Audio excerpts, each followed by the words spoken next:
Video కనుక నచ్చితే ఖచ్చితంగా లైక్ చేయడం అస్సలు మర్చిపోవద్దు. సో, ఎపిసోడ్‌లోకి వెళ్తే పల్లవి దీర్ఘంగా ఆలోచిస్తూ ఉంటుంది. క్లాస్ జరుగుతూ ఉంటే ఇక లెక్చరర్ మేడం అబ్జర్వ్ చేసి "ఏయ్ పల్లవి, పల్లవి" అని చెప్పి పిలుస్తూ ఉన్న పల్లవి పరధ్యానంగా ఉంటుంది. ఇక మేడం దగ్గరకొచ్చి మరి పల్లవి అని పిలవగానే "ఆ! మేడం చెప్పండి" అనగానే "ఏంటి ధ్యాస ఎక్కడుంది? ఎప్పుడు చెప్పినా నేను చాప్టర్ ఎప్పుడు చెప్పినా చాలా ఇంట్రెస్ట్‌గా వినేదానివి కదా! ఇప్పుడేంటి ఏం ఆలోచిస్తున్నావు? Any problem?" అని చెప్పి మేడం అడుగుతూ ఉంటే "ఏం లేదు madam. No problem. I'm okay" అని చెప్పి అంటుంది పల్లవి. సరే అయితే అని చెప్పి క్లాస్ కంటిన్యూ చేస్తూ ఉంటుందనమాట. ఇక ఇటు చరణ్ వాళ్ళు ఏమైందన్నట్టుగా చూస్తూ ఉంటారనమాట పల్లవి వైపు. ఆ తర్వాత ఇక కాసేపయ్యాక ఇంటర్వెల్ అవ్వడంతోని ఇక మేడం టైం అయిపోయిందని క్లాస్ వెళ్ళిపోతుంది. ఇక ఆ తర్వాత ఇక కాలేజ్ టైం అయిపోవడానికి వస్తూ ఉంటే ఇక క్లాస్‌లో అందరూ వెళ్తూ ఉంటారనమాట. చరణ్ కూడా వెళ్ళిపోతాడు. ఇక పల్లవి అక్కడే కూర్చొని ఆలోచిస్తూ ఉంటే ఇక వెనక బెంచ్‌లో కూర్చున్న భువన, అక్షిత వస్తారనమాట పల్లవి దగ్గరికి. క్లాస్‌లో ఎవరు ఉండరు. ఇక పల్లవి దగ్గరికొచ్చి అక్షిత ఇలా అంటుంది, "ఏంటమ్మా పాపం ఫస్ట్ క్లాస్ స్టూడెంట్‌వి. కానీ ఇప్పుడు ఫీజు కట్టలేక ఆలోచనలో పడ్డావు. ఎలా ఫీజు కట్టాలా అని చెప్పి. అంతేనా? దాని గురించి ఆలోచిస్తున్నట్టున్నావు" అని చెప్పి అంటూ ఉంటుంది అక్షిత. ఇక ఇటు భువన అంటుంది, "చరణ్ కడతా అన్నాడు. వద్దు అన్నావు. చంటి కూడా కడతా అన్నాడు. వద్దు పో అని చెప్పి అన్నావు.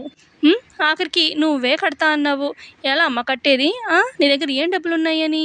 ఎవరిని అడుగుదామని లేకపోతే ఎలా కడదామని ఏమన్నా ఆలోచన ఉందా?" అని చెప్పి అంటూ ఉంటుంది భువన. ఇక అప్పుడు అక్షిత అంటుంది, "చూడు పల్లవి, నీకు ఒక బంపర్ ఆఫర్ ఇవ్వాలనుకుంటున్నాను. ఇప్పటిదాకా మా అమ్మ ఇద్దరిని కూడా నువ్వు చాలా ఇబ్బంది పెట్టావు. చాలా సార్లు ఇబ్బంది పెట్టావు. సరే పోన్లే క్షమిస్తాను. నీ ఫీజు నేను కడతాను. కానీ ఒక్క పని చేయాలి. ఏంటో తెలుసా? నా కాళ్ళు నువ్వు పట్టుకున్నావనుకో, నీ ఫీజు మొత్తం నేనే కట్టేస్తాను. ఎవరికి కూడా చెప్పను. ఏమంటావు? వచ్చి నా కాళ్ళు పట్టుకో సైలెంట్‌గా. సో, నీ ఫీజు నేను పే చేస్తాను. ఏమంటావు చెప్పు" అని చెప్పి అక్షిత అంటూ ఉంటే ఇక పల్లవికి ఒళ్ళు మండిపోతుందనమాట. ఇక వచ్చి అక్షిత గొంతు పట్టుకుంటుంది పల్లవి. ఒక్క నొక్కు నొక్కాననుకో చచ్చి ఊరుకుంటావు. పోన్లే పోన్లే కదా అని ఊరుకుంటుంటే, "ఏంటి నా ఫీజు నేను కట్టుకుంటా అని చెప్పాను కదా! నీకు ఏంటి బాధ? చరణ్‌ని కట్టొద్దన్నాను, చంటిని కట్టొద్దన్నాను. నా ఫీజు నేను కట్టుకుంటానని కూడా చెప్పాను. ఏంటి ఆ! ఊరుకుంటుంటే ఎక్కువ చేస్తున్నావు. నీ దారిలోకి నేను వస్తున్నానని అంటున్నావు కదా! నువ్వు తప్పు చేసావు కాబట్టి, చేస్తున్నావు కాబట్టి నేను వచ్చి చెప్తున్నాను కానీ, నాకేం అవసరం ఊరికే నువ్వు ఏ తప్పు చేయకుండా అనడానికి. నా దారిలోకి మళ్ళీ వచ్చారనుకో ఊరుకోను. అది ఇందాక చెంప పగలగొట్టాను కదా భువనది, ఇప్పుడు నీ చెంప పగిలింది. సరిపోయిందిగా లెక్క, పోండి ఇక్కడి నుంచి" అని చెప్పి ఇక అక్కడి నుంచి పల్లవి వెళ్ళిపోతుంది. ఇక అప్పుడు అక్షిత అంటుంది భువనతోని, "ఈ దొంగ మొహం పల్లవి దానికి ఎంత పొగరు! అసలు ఫీజు ఎలా కడుతుందో నేను చూస్తాను. దాన్ని ఫీజు కట్టనివ్వను" అని చెప్పి అలా మనసులో అనుకుంటూ ఉంటుంది అక్షిత భువనతోని. మరోపక్క ఇటు కాలేజ్ స్టూడెంట్స్ కొంతమంది బయటికి రాగానే వేరే కాలేజ్ స్టూడెంట్స్ వచ్చి ఇటు చరణ్ వాళ్ళ కాలేజ్ బయట కబడ్డీ ఆడుతూ ఉంటారనమాట. ఇక అలా ఆడుతూ ఉంటే ఇటు ఈ చరణ్ వాళ్ళ కాలేజ్ స్టూడెంట్స్ వచ్చి వాళ్ళతోని, "ఏంటి మీ కాలేజ్ ఉండగా మా కాలేజ్‌లో వచ్చి ఎందుకు ప్రాక్టీస్ చేస్తున్నారు కబడ్డీ? మీ కాలేజ్‌లో చేసుకోవచ్చుగా" అని చెప్పి అనగానే అవతల కాలేజ్ స్టూడెంట్స్ అంటూ ఉంటారు, "మీ మొహాలకి ఎప్పుడైనా కప్పు కొట్టారా? మేము ఆల్రెడీ చాలా సార్లు కప్పు కొట్టాము. విన్ అయిన బ్యాచ్ మాది. సో, మేమిక్కడే ఆడతాము. అడగడానికి మీకేంటి? హక్కు లేదు, పాడు లేదు. అయినా మీరు విన్ అయితే కదా! మీ గ్రౌండ్ మేము యూజ్ చేసుకుంటాం" అని చెప్పి వాళ్ళు చెప్తూ ఉంటారు అవతల కాలేజ్ వాళ్ళు. ఇక ఇప్పుడు వీళ్ళు ఈ కాలేజ్ వాళ్ళేమో చరణ్ వాళ్ళ కాలేజ్ వాళ్ళేమో, "ఏంట్రా మా కాలేజ్‌లో మీరు ఆడాలనుకుంటే మమ్మల్ని రిక్వెస్ట్ చేసి ఆడాలి. ఆ! ఏంటి మీకు చెప్పేది? అని చెప్పి మమ్మల్ని ఎగతాళి చేసి ఇలా అంటారా?" అని చెప్పి ఇక ఆ కాలేజ్ వాళ్ళు, ఇటు చరణ్ వాళ్ళ కాలేజ్ వాళ్ళు కొట్టుకుంటూ ఉంటారు. ఇక అప్పుడు ఒక అమ్మాయి వెళ్ళి చరణ్‌కి చెప్తుందనమాట. చరణ్ లోపల కాలేజ్‌లో ఉంటాడు. చరణ్ మన కాలేజ్ స్టూడెంట్స్‌ని వేరే కాలేజ్ వాళ్ళొచ్చి కొడుతున్నారు" అనగానే, "ఏంటి వాళ్ళొచ్చి మన వాళ్ళని కొట్టేదేంటి?" అని చెప్పి చరణ్ పరుగున బయటకు వస్తాడనమాట. ఇక ఆ కాలేజ్ వాళ్ళు, ఈ కాలేజ్ వాళ్ళు కొట్టుకుంటూ ఉంటారు. ఇక చరణ్ వచ్చి, "ఆపండ్రా ఆపండి. ఏంటి గొడవ?" అని చెప్పి చరణ్ అడుగుతూ ఉంటే ఇక అవతల కాలేజ్ వాళ్ళు, "ఏంటి మీ కాలేజ్ వాళ్ళని మేము అడగాలా? ఇక్కడ మేము ఆడాలంటే మా ఇష్టం, మేము ఇక్కడ ఆడతాము" అని చెప్పి అవతల కాలేజ్ వాళ్ళు అంటూ ఉంటే, "ఏంట్రా మీరు పర్మిషన్ తీసుకోవాలి. కనీసం రిక్వెస్ట్ అయినా చేయాలి. ఇష్టానికి ఆడితే మేమెందుకు ఊరుకుంటాము. పైగా మీకేం పెద్ద విన్ అయ్యారా అది అని చెప్పి మమ్మల్ని తక్కువ చేసి మాట్లాడితే మేమెందుకు ఊరుకుంటాము" అని చెప్పి చరణ్ పక్కన ఈ కాలేజ్ వాళ్ళు, చరణ్ కాలేజ్ వాళ్ళు ఫ్రెండ్స్ అంటూ ఉంటారు అవతల కాలేజ్ వాళ్ళతోని. "మీకు చెప్పేదే లేదు" అని చెప్పి అవతల కాలేజ్ వాళ్ళు అంటూ ఉంటే అప్పుడు చరణ్, "ఏంటి చెప్పేది లేదు, రిక్వెస్ట్ చేయాలి కానీ ఏంటి ఎక్కువ మాట్లాడుతున్నావు" అని చెప్పి చరణ్ అంటూ ఉంటే, "అబ్బో నువ్వు పెద్ద హీరో అనుకుంటున్నావా? నువ్వేమైనా చెప్పంగానే మేము తగ్గాలా? అయినా ఏంట్రా నువ్వు చెప్తే మేము తగ్గేది" అని అవతల కాలేజ్ వాళ్ళు అంటూ ఉంటే, "ఇలా కాదు, మేము మన ఇద్దరం పోటీ పెట్టుకుందాము. మీ కాలేజ్ వాళ్ళు, మా కాలేజ్ వాళ్ళు. అప్పుడు తెలుస్తుంది. మేం విన్ అయ్యామనుకో మీ కాలేజ్ గ్రౌండ్లో మేము ఎప్పుడు పడితే అప్పుడు ఎలా అయినా ఆడతాము, ఎంతసేపు అయినా ఆడతాము, మీరు అడగడానికి లేదు, మీరు చూసి కూడా సైలెంట్గా మూసుకొని ఉండాలి, అదే మరి మేము విన్నైతే అని చెప్పి చరణ్ అంటాడు. అప్పుడు అవతల కాలేజ్ వాళ్ళు మేము మీ కాలేజ్ వైపు చూడని కూడా చూడము, ఈ గ్రౌండ్ని కూడా టచ్ చేయము అని చెప్పి అంటూ ఉంటే సరే అయితే రేపు పెట్టుకుందాము అని చెప్పి చరణ్ కాంపిటీషన్ అంటాడనమాట. ఇద్దరు పోటీ రేపు పెట్టుకుందాం అన్నట్టుగా చరణ్ చెప్తూ ఉంటాడు. అయినా నీ మొహానికి నువ్వు విన్ అవుతావా? మీ కాలేజ్లో అసలు ఎవరైనా అసలు విన్ అయిన మొహాలు ఎవరైనా ఉన్నారా కబడ్డీలో? మేము మా బ్యాచ్ అందరూ విన్ అయిన వాళ్ళే, అందరూ సూపర్గా ఆడతారు అని చెప్పి వేలెత్తి మరీ చూపిస్తూ ఉంటాడనమాట చరణ్కి, నువ్వు విన్ అవ్వలేవు అన్నట్టుగా. ఈ లోపల పల్లవి గబగబా వచ్చి అతని చేయి విరిచేస్తూ ఉంటుందన్నమాట. ఏంట్రా వేలెత్తి మరీ చూపిస్తున్నావు ఏంటి అని చెప్పి అనగానే ఇక అవతల కాలేజ్ వాళ్ళు మీరు మమ్మల్ని కొట్టలేక ఆడవాళ్ళని దింపుతున్నారా అని చెప్పి అడుగుతూ ఉంటారు. ఇక అప్పుడు చరణ్ ఏ పల్లవి వాడు చేయి వదులు చెప్తున్నానుగా అనగానే మరి లేకపోతే చేయి చూపించి మాట్లాడుతున్నాడు వేలు అని చెప్పి అంటూ ఉంటుంది పల్లవి. వదలమని చెప్తున్నాగా అని చెప్పి చరణ్ చెప్పడంతో పల్లవి వదిలేస్తుంది. ఇక ఆ తర్వాత అవతల కాలేజ్ స్టూడెంట్స్ వాళ్ళు అంటారు, రేపు కాంపిటీషన్ పెట్టుకుందాం అన్నావు కదా, రెడీగా ఉండు, మీరు ఖచ్చితంగా ఓడిపోతారు, విన్ అయ్యేది మేమే అని చెప్పి అవతల కాలేజ్ వాళ్ళు అక్కడి నుంచి వెళ్ళిపోతారు. మరోపక్క రోడ్డు మీద ఒక చిన్న గొడవ జరుగుతూ ఉంటుందన్నమాట వైఫ్ అండ్ హస్బెండ్ది. ఇక ఇటు వైఫ్ వాళ్ళ అమ్మ నాన్న కూడా ఉంటారు. అల్లుడు నీకు పుట్టిన కొడుకుని నువ్వు నీ కొడుకు కాదంటే ఎలా కాపురం చేసావుగా నా కూతురుతోని అనగానే వాడు పుట్టినోడు నా కొడుకు కానే కాదు, ఎందుకంటే నేను ఎరుపు కలర్లో ఉంటాను, నా భార్య తెల్లగా ఉంటుంది, పుడితే మా ఇద్దరిలో చెరో కలర్ ఎవరో ఒకరు కలర్ పుట్టాలి, అంతేకాని వాడు చూడు నల్ల కర్రెబుగ్గులా ఉన్నాడు, వాడు నా కొడుకేంటి, నేను నీ కూతుర్ని ఏలుకోను అని చెప్పి అలా చెప్తూ ఉంటాడు. ఈ లోపల పల్లవి అటువైపుగా స్కూటీ వేసుకొని వచ్చి ఏంటి గొడవ అని చెప్పి చూస్తూ ఉంటుందన్నమాట.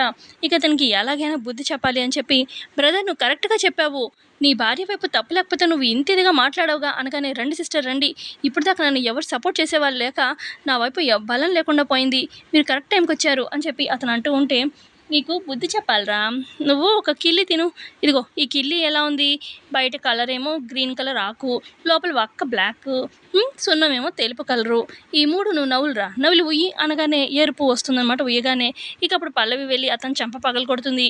ఏంట్రా ఊస్తే నువ్వు గ్రీన్ కలర్ కానీ వైట్ కలర్ కానీ లేదంటే బ్లాక్ కానీ ఉయ్యాలి, ఈ మూడు కాకుండా ఎరుపెలాగా వచ్చింది చెప్పు, లాజిక్ ఏంటి అనగానే అయ్యో సిస్టర్ నీకు అర్థం కావట్లేదు, ఈ మూడు కలిపి నవ్వులితే రెడ్డే వస్తుంది ఎక్కడైనా అంతే, ఈ మాత్రం తెలీదా నీకు అని చెప్పి అనగానే ఇప్పుడు లాజిక్ ఏంటో చెప్పురా నువ్వు, లాజిక్ చెప్పడం చేత కాదు కానీ మరి నీ కొడుకు విషయంలో కూడా అంతే, పూర్వీకులు ఎవరిదైనా కొంచెం కలర్ తక్కువ ఉండొచ్చు, వాళ్ళదేమైనా రావచ్చు కదా నీ బిడ్డకి, నువ్వు ఎరుపు నీ భార్య తెలుపు వాడెందుకు నలుపు అంటే ఎవరిదో ఒక కలర్ రావచ్చు, అది తప్పు కాదు, ఇప్పటికైనా అర్థమవుతుందా అని చెప్పి కొట్టగానే నాకు అర్థమైంది, నా భార్య తప్పు లేదని నాకు అర్థమైంది అనగానే సరే నీ కొడుకు నువ్వు వెతుకో అని చెప్పి పల్లవి కొడుకునిస్తుంది. ఇంకెప్పుడు నీ భార్యని ఇబ్బంది పెట్టవు కదా అనగానే అస్సలు ఇబ్బంది పెట్టను అని చెప్పి వాళ్ళు అక్కడి నుంచి వెళ్ళిపోతారు. ఇదంతా చూస్తున్న ఒక రేడియో జాకీలో పనిచేస్తున్న ఒక అమ్మాయి హాయ్ అండి మీ పేరేంటి అని పల్లవిని పలకరిస్తుంది. నా పేరు పల్లవి అని చెప్పగానే అప్పుడు ఆ రేడియో జాకీలో పనిచేస్తున్న అమ్మాయి నేను ఇలా ఎఫ్ఎం స్టేషన్లో రేడియో జాకీగా పనిచేస్తున్నాను, మీరు చాలా బాగా మాట్లాడారు అంటే సమయస్ఫూర్తిగా చాలా బాగా మాట్లాడుతున్నారు, అంటే మా ఎఫ్ఎం స్టేషన్లో చాలా రేడియో జాకీగా అంటే జాబ్స్ చాలా వేకెంట్గా ఉన్నాయి, మీకు ఇంట్రెస్ట్ ఉంటే చెప్పండి నేను రికమెండ్ చేస్తాను, ఖచ్చితంగా మీకు జాబ్ వస్తుంది, ఏమంటారు అని చెప్పి ఆవిడ అడుగుతూ ఉంటే అది అని పల్లవి అంటూ ఉంటుంది. మీ ప్రాబ్లం ఏంటో చెప్పండి జాయిన్ అవ్వడానికి అని ఆవిడ అంటే అప్పుడు పల్లవి అంటుంది అంటే నేను కాలేజ్లో ఇంకా చదువుకుంటున్నానండి, మార్నింగ్ టు ఈవినింగ్ కాలేజీ సరిపోతుంది అని పల్లవి అంటూ ఉంటే పర్వాలేదండి ఈవినింగ్ షోస్ చేసుకోవచ్చు, ఏమంటారు ఓకేనా అనగానే సరే అండి అని పల్లవి అంటుంది. సరే అయితే ఇదిగోండి మీ నెంబర్ చెప్పండి అని ఆవిడ అడుగుతుంది. పల్లవి తన నెంబర్ చెప్తుంది. ఇక పల్లవి నెంబర్కి ఇటు ఎఫ్ఎం స్టేషన్లో పనిచేస్తున్న ఆ అమ్మాయి తన మొబైల్ నెంబర్ మెయిల్ ఐడి నేను పంపించాను, మీకు ఏంటనేది నాకు చెప్పండి, ఇక మీకు సెట్ అయ్యే టైమింగ్స్లో నేను సెట్ చేస్తాను అని చెప్పి ఆవిడ అక్కడి నుంచి వెళ్ళిపోతుంది. ఇక అప్పుడు పల్లవి మనసులో అనుకుంటుంది ఈవిడికైతే నేను మాట ఇచ్చేసాను కానీ ఇంట్లో వాళ్ళు ఒప్పుకుంటారో లేదో ఏమంటారో ఏంటో అదే కంగారుగా ఉంది, కానీ ఈ జాబ్ చేస్తే ఖచ్చితంగా నేను నా ఫీజు అయితే కట్టుకోగలుగుతాను కదా ఎవరిని అడగకుండా అని చెప్పి పల్లవి అనుకుంటూ ఉంటుంది మనసులో. మరోపక్క హాల్లో బామ్మగారు అలాగే ప్రసాదరావు కూర్చుని ఉంటారనమాట. ఇక సుమలత ఫోన్ రింగ్ అవుతూ ఉంటుంది. సుమలత వస్తుందనమాట. ఇక సుమలత తను ఫోన్ చూసుకొని ఒక్కసారిగా షాక్ అయిపోతుంది, ఫోన్ లిఫ్ట్ చేయకుండా చూస్తూ ఉంటుందన్నమాట. ఇక అప్పుడే అక్కడికి ఇటు అక్షిత, భువన, పల్లవి, చంటి, చరణ్ వీళ్ళంతా కూడా వస్తారు. ఏంటి మమ్మీ ఫోన్ రింగ్ అవుతుంటే లిఫ్ట్ చేయవేంటి అనగానే చందురా చందు అని చెప్పి అంటూ ఉంటుంది సుమలత ఏడుస్తూ. ఏంటి చందు నా ఫోన్ చేశాడా అని చెప్పి చంటి ఫోన్ తీసుకుని మరి లిఫ్ట్ చేయవే అని, తమ్ముడు ఎలా ఉన్నావు అని చెప్పి చంటి మాట్లాడుతూ ఉంటాడు. బాగున్నానన్నయ్య అని చెప్పి మాట్లాడుతూ ఉంటే ఇక చరణ్ కూడా ఎలా ఉన్నావు అని చెప్పి పలకరిస్తాడు. ఆ తర్వాత బామ్మ కూడా చాలా రోజులైంది, ఒరే చందు మనోడా ఎలా ఉన్నావురా అని చెప్పి పలకరిస్తుంది. అలా అందరూ మాట్లాడుతూ ఉంటారనమాట. ఇక అక్కడున్న పల్లవి, ఇటు అక్షిత, భువనలకి అర్థం కాదనమాట. మాట్లాడేది ఎవరు, ఏంటి సుమలత అంటే ఇంతిదిగా ఎమోషనల్ అవుతున్నారు అన్నట్టుగా చూస్తూ ఉంటారు. ఇక సుమలత ఎలా ఉన్నారా, ఈ అమ్మ ఇన్ని రోజులకి నీకు గుర్తొచ్చిందా, ఒక్కసారి కూడా ఫోన్ చేసి మాట్లాడాలనిపించలేదా అని చెప్పి అలా సుమలత ఎమోషనల్గా మాట్లాడుతూ ఉంటుంది కొడుకు చందుతోని. ఇక మొహం కొంచెం సైడ్ నుంచి చూపిస్తూ ఉంటారనమాట, మొహం క్లారిటీగా చూపించకుండా. ఇక ఇటు అక్షిత అడుగుతుంది, బామ్మగారు ఫోన్ చేసింది ఎవరు, చందు అంటున్నారు ఎవరు అనగానే ఇది సుమలత మూడో కొడుకు అనగానే, అవునమ్మా మాకు ముగ్గురు కొడుకులు, మూడో కొడుకు చందు అని చెప్పి ప్రసాదరావు అంటారు. మరి మీతో కలిసి లేకుండా ఏంటి అని పల్లవి అడగగానే ఇక అప్పుడు బామ్మగారు చెప్తారు, అది సుమలతకి చెల్లెలు ఉండేదమ్మా, అయితే ఆ చెల్లెలకి పిల్లలు లేరని తిను మూడో కొడుకుని దత్తత ఇచ్చింది. అయితే సుమలత గురించి తెలిసిందే కదా, ప్రతి ఒక్కరితో గొడవే. అయితే వాళ్ళ చెల్లికి సుమలతకి గొడవ అవడంతో అప్పట్లో వాళ్ళ చెల్లి వాళ్ళు వీడి కొడుకుని తీసుకొని యూఎస్ వెళ్ళిపోయారు. దత్తత ఇచ్చారంటే మరి ఫుల్ రైట్స్ వాళ్ళకే ఉంటాయి కదా, ఆ రకంగా దూరం అయ్యాడు వాడు. ఇన్ని రోజులకి ఇదిగో ఇన్ని సంవత్సరాలకి ఇప్పుడు ఫోన్ చేశాడు. అందుకే సుమలత ఎప్పుడైనా ఏడవడం చూసావా, కొడుకు మాట్లాడేసరికి తనకు ఇక ఆగక ఏడుస్తుంది అనగానే తల్లి ప్రేమ కదమ్మా అని చెప్పి ప్రసాదరావు కూడా అంటూ ఉంటారు. ఇక అప్పుడు పల్లవి మనసులో అనుకుంటుంది, అయితే నాకు ఇంకొక మరిది గారు ఉన్నారనమాట అని చెప్పి మనసులో అనుకుంటూ ఉంటుంది. మరోపక్క గుండమ్మని ఫంక్షన్కి ఇన్వైట్ చేయడానికి ఇద్దరు లేడీస్ ఇంటి పక్కన వాళ్ళు వస్తారనమాట. గుండమ్మ గారు అనుకుంటూ గుండమ్మ కిందకు వస్తుందనమాట. అయితే ఇక అక్కడే శ్రీనివాసరావు అలాగే ఆదిత్య కూడా ఉంటారు, వైష్ణవి కూడా ఉంటుంది. ఇక వచ్చిన ఇద్దరు లేడీస్ గుండమ్మకి బొట్టు పెట్టి మరి ఇన్వైట్ చేస్తూ ఉంటారు.